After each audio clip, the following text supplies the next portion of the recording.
اسمحوا لي اتكلم عن نفسي بس شويه عشان انا نسيت اخد الدواء بتاع النرجسيه.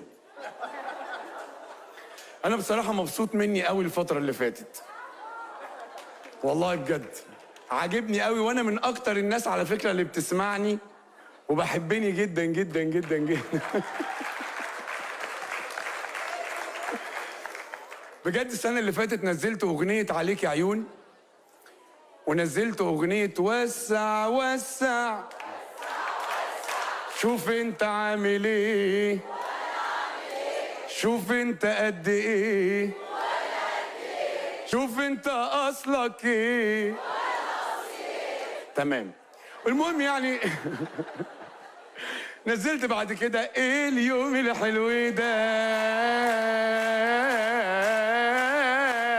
وايه الناس الحلوه دي، برضو تمام.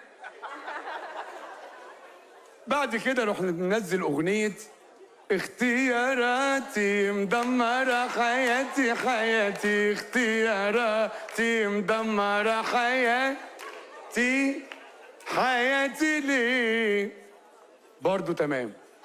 الحمد لله. كل شوية يجيلي فيدباك من لبنان ان الناس في لبنان بتحب اغانيها قوي. انا بصراحة ده شيء يسعدني قوي ويشرفني. لبنان ممكن يحصل فيها اي حاجة، احزان، افراح، انما الحاجة الوحيدة اللي لازم نراهن عليها هي قلوب اللبنانيين. طول عمرها تحب الفرفشة وتحب الحياة وعاشقة للحياة. شكرا شكرا لموركس دور، وشكرا لبنان، وشكرا للجمهور اللبناني.